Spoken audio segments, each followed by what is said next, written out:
welcome back to AR77. Thanks for joining us. Today we're looking at the Dan Wesson 715 with the 4-inch barrel. This is a CO2 powered air pistol. Shoots .177 caliber pellets. It's a shell loading revolver. I'll get back to that in a second. It's also available in 2.5 inch, I think, and a 6-inch version. I waited a long time to get this, even though I knew I really wanted it.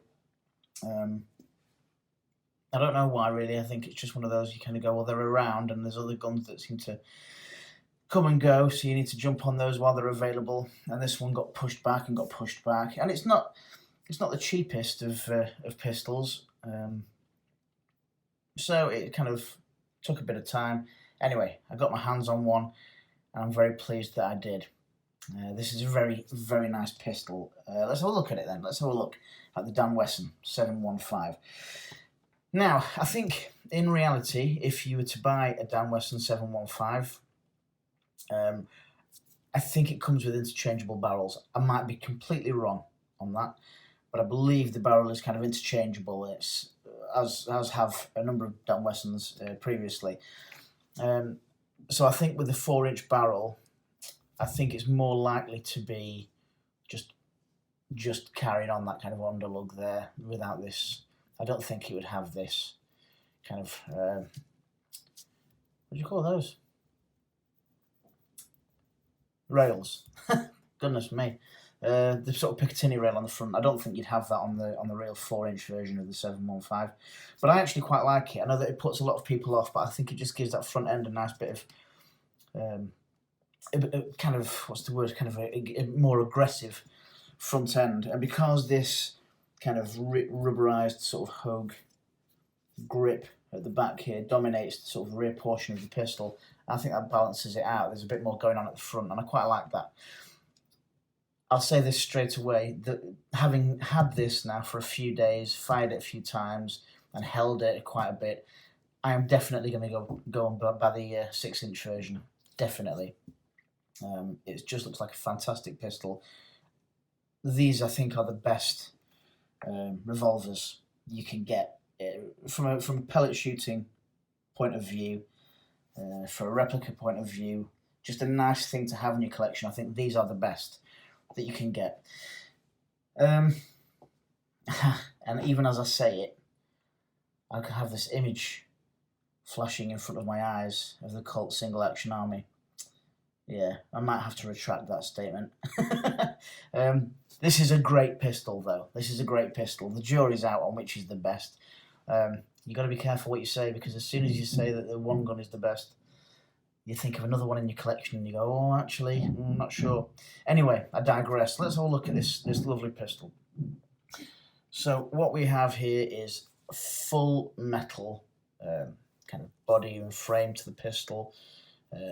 Full-size cylinder. I know a lot of pellet shooting revolvers just have a kind of smaller kind of disc cylinder. This is the full size. Really nice tactile rubberized grips. Let's have a look at them in a bit more detail, a bit closer. I keep polishing this pistol, and that's not a euphemism. And I do want to keep it as clean as I can, but at the end of the day, it's a tool, and it's there to be used, it's there to be shot and fired, so hey ho. So you've got your Dan Wesson markings here. Got this kind of bobble effect. We're going to call it a bobble effect on the grip there. And you have a safety here. Let me just try and focus on that. So it shows you if it's at the front there, it's safe, and if you have it towards you at the back, you can fire the pistol. Yeah. Down here, you've got these sort of faux pins, if you will. Some caliber information there, .177 caliber pellet, 4.5mm or 4.5mm, made in Taiwan by ASG. Let's focus on that lovely little bit of etching there, 357 Magnum. Don't we wish, UK viewers? Don't we wish? And then along this really smooth looking, really nicely finished kind of satin satin effect, kind of silver barrel with this full length kind of underlug here, similar to something like the Python, but it's got that kind of squared off feel to it, so it looks really good. And you've got a bit of a recess there on the barrel, and it is a, am I going to be able to show you that? It is a rifled barrel. I might not be able to see the inner barrel, the actual barrel. But yeah, it looks really good from the front end, looks really nice. On that side, a bit less, bit of a serial number and stuff. And again, fingerprints. It actually came with a sticker there that I sort of just took off, because I don't like it when people put stickers on things. But because it's silver, you get none of the white writing or anything like that. I mean, well, I suppose it is. I suppose that is a bit of white writing, but it's hardly noticeable. Really nice smooth trigger guard. It's a smooth trigger. This is your cylinder release catch as per the real thing. So you just push that down and then push your cylinder through from the back like that. It releases your cylinder. You've got your rod there to release your cartridges, your shells. Yeah, again, just like the other Dan Wesson. I'll bring the other one out in a minute, the other 4-inch, the original. There's this kind of machining on the cylinder. It's kind of grooved all the way around, which is different to the rest of the pistol. There's your kind of seal there to keep things nice and tight when the cylinder's put back. Bit of gubbins at that end as well. Let's just get cat hairs out of the way. And yeah, when I close it up, I tend to rock it back into position there, and then you do have that kind of, this bit is kind of spring loaded, so you know you're going to have to get past that. But I also, just for my own sake, I just like to push that catch down, just so that it's, you know, we're keeping the mechanism looked after. I know that people like to spin them and then throw them shut, you know, but that was a sound effect, by the way. But I'd rather just close it nicely and then get that engaged. Single and double action, so there's no CO2 in this, so you can fire it like that. Double action, 1, 2, cocking and firing, or, that's a nice sound, my preferred method would be single action. Just cock the hammer, it's time for action, as Cypress Hill would say. And by action we mean is shooting a tiny pellet down your garden into a Coke can. That's the kind of action you get from these kind of pistols. So again, I'm going to need to polish all this up. Really nice pistol. I overused the word nice, I know that. CO2 then, you've got this, you'll be familiar with these if you've had an air pistol before or an air pistol revolver before. You've got your kind of finger section there, you can pull off the top of the grip. There's a little bit of a catch there that catches, where is it? Just in there. But this is for your CO2. CO2 goes in there. There's your seal at the top end there, and you have your Allen key there just to tighten. Really good, a lot of metal, even in the grip, a lot of metal. And similar to the single action army, you've got this, similar to the single action army, you've got this kind of hex key there, Allen key, that just flips out on this one. I think on the SAA it's permanently kind of stuck out, but this one kind of flips out like that. Very nice. You're not going to lose anything with that, and you just pop that top bit back in there, push everything down, make sure it's nice and secure, and it really does feel really secure once you've got your hands on it. It doesn't feel like that's a part that comes open, that grip. Really good. Nice and accurate, I've found. I don't have any. I was going to bring my cards to show you, my target cards, maybe on another video. I'm considering doing some shooting on these videos. I know that a lot of people have said they'd like to see me shooting some of these pistols. Yeah, I don't know. I might do. It's a case of setting myself up, I guess, outside or inside with some targets and stuff. Maybe. I'm more about just kind of looking at the pistols for these videos, but I understand it's nice to see that bit of blowback action and seeing how accurate things are and how they shoot. Okay, let's bring the other Dan Wesson in, and I might just change the shot a little bit so we can get them both in the same shot, and we'll do a bit of a comparison. Okay, let me just qualify this a little bit before we get into it. This isn't branded up as the Dan Wesson, or the markings on this are for the Umarex Legends S40. This is not branded up as a Dan Wesson pistol. It doesn't carry the Dan Wesson logo and on the grip there or anything like that. This is the S40, but it is the identical pistol to the Dan Wesson 4-inch in its pellet firing version, in the .177 pellet firing version of the Dan Wesson 4-inch. This is exactly the same pistol. It looks exactly the same. I believe, although it doesn't say so on it, I believe this is also made by ASG and is identical. And that's why I'm kind of referring to it as the Dan Wesson. I don't have the Dan Wesson version. I've got the Dan Wesson 6-inch. But in terms of comparison between the 715 and this other 4-inch pistol, I thought these were the two closest to compare, because this is essentially a successor to this, certainly in the air pistol world, I would suggest. So there's a lot of similarities. Both carry this lovely kind of satin, steel, metal, silvery finish. Both pistols are finished really well, to a really high standard. I think I've probably said it already, but these pistols this is awesome. This feels really good. This also feels really good. There's nothing wrong with one of these things.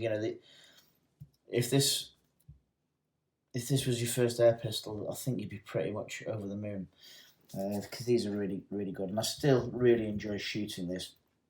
It feels a little bit different. One of the reasons is the first difference that we come to, the grip. So on this, which I'm going to refer to probably as the Dan Wesson 4-inch, even though it's the S40 as I've just qualified, the grip here, although it feels very nice, it's very nice and contoured, very, what's the word, ergonomic, I think it is. That feels really good in hand. It feels really, really comfortable, but it is kind of a harder plastic. It looks kind of rubberized, and it's got some nice detail on it here, similar really to the detailing on the newer, the 715.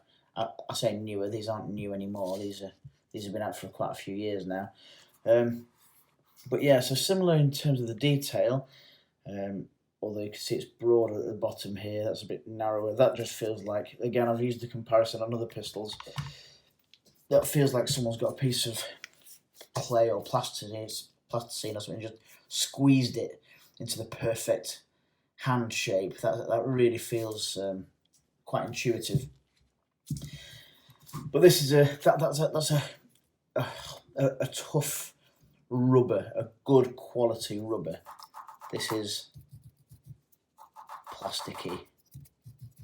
Now this slides open for you to put your CO2 in there, so it's a little bit flimsy. This piece often comes off after quite a bit of use. It's easy enough to get back on. It's not the end of the world, but it is a little bit more flimsy, and I think with this more updated design, there's a lot more metal in there. You can see that there's two halves, and it's all metal, with the added tool there. Instead of the tab on the bottom, like in this one, you have that added tool to tighten up the CO2, which I think is an improvement to the design. So that's the first significant difference, I would say. Second one that I've sort of noticed with these cylinders, I think it feels like, I have to measure these, but I've said before that this kind of cylinder feels a little Narrow. It just feels a little bit narrow. Doesn't take up. It feels like it doesn't take up enough space in this sort of area of the pistol. I'm being really nitpicky here, really nitpicky. This one feels a little bit more substantial. I'm pretty sure. Do you know what? I don't know. I don't know. It certainly feels like a bigger cylinder anyway, or appears to be to me. Triggers. Let's look at these triggers. Oh, sorry, while we're on the cylinder, I don't know if I've mentioned it, but before, they both still have this kind of... Let me get a focus on that. See that kind of ridged, that kind of those grooves on the cylinder where it's kind of machined. Both still carry that on the cylinder. So that's I don't know, just a note really. Obviously you've got your different cylinder release. This one is you push forward. Some pellets in there, but as you saw, no CO2. That's your push forward cylinder release. Whereas on the 715, you've got this really nice and subtle push in and open there. Yeah, I tend to, I know this is kind of spring loaded, and I know people like to flick those back. I think with this I'm preferring to get it back and use that mechanism to put it away. You should be pushing it, even when, you know, whatever revolver you have, you should really be closing it with that arm anyway. You should be sending it home with that arm, and then you're not going to buckle that or spraying it with use. You should really be closing it up like that, in my opinion. Yeah, let's have a look. You see which way that cylinder rolled kind of anti-clockwise. That's not shut properly. That rolls clockwise. Another difference there. That's more like Colt, I believe. Tended to be that kind of Smith & Wessons, etc., roll one way, and Colts roll the other way. It seems this one goes clockwise. Any revolver fans out there can please correct me or confirm if that's right. Let's have a look at the trigger here. You've got the grooves on this trigger, and I believe that's kind of two halves. I believe that's two pieces, two halves on that trigger with those grooves, as is the hammer. You can see that that's two pieces together there. On the 715, that is a nice, solid, I would say, trigger. Smooth, feels really good, and same with the hammer. That for me is one piece, which is preferable to me. I just think it kind of smacks of better quality. A nice bit of grip on there. Feels really like a solid, engaged action there. Really nice to hold and shoot this pistol. I love that. Just nice holding these things. Just a nice bit of engineered work. Yeah, prefer the safety on this as well. Prefer the safety here. Just at the back, nice and subtle. You've got these markings here, so you know that. Let's have a look there. Can you see that? I'm trying to get it to focus. So there's an S at the front, which means you're safe, and the red dot and F at the back, meaning that's fire. This is also quite good and also quite subtle, you know, to lock everything up and put this on safe. So you've got kind of the open there, push that forward, fire in the middle, and click it back for safe. Disengages the trigger, disengages the hammer. Yeah, so another nice method, but I think I've said before, feels like there's a lot of space here. You see it particularly on the other side. When you look at the other side of the pistol, it feels like there's an awful lot of space here between kind of the cylinder and the grip of the gun. Here it just feels like it's in a bit more proportion. And I do love seeing that 357 Magnum marking there. ASG. Yeah. Both really lovely pistols. Both finished to very high quality. Pleased to have both of them in the collection. But I would have to say, without a shadow of a doubt, the 715 takes it. It's fantastic. Everything about it. I love the kind of the squared off underlug there. Like I said, I don't mind this Picatinny here.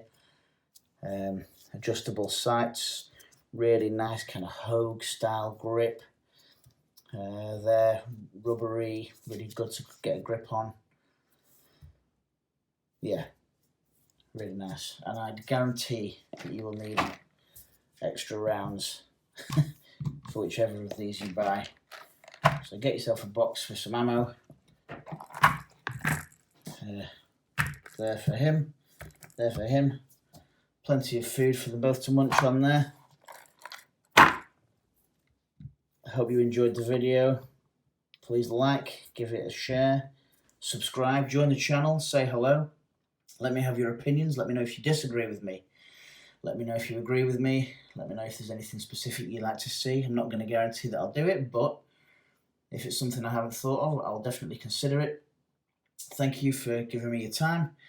Please take care, stay safe, all the best, bye.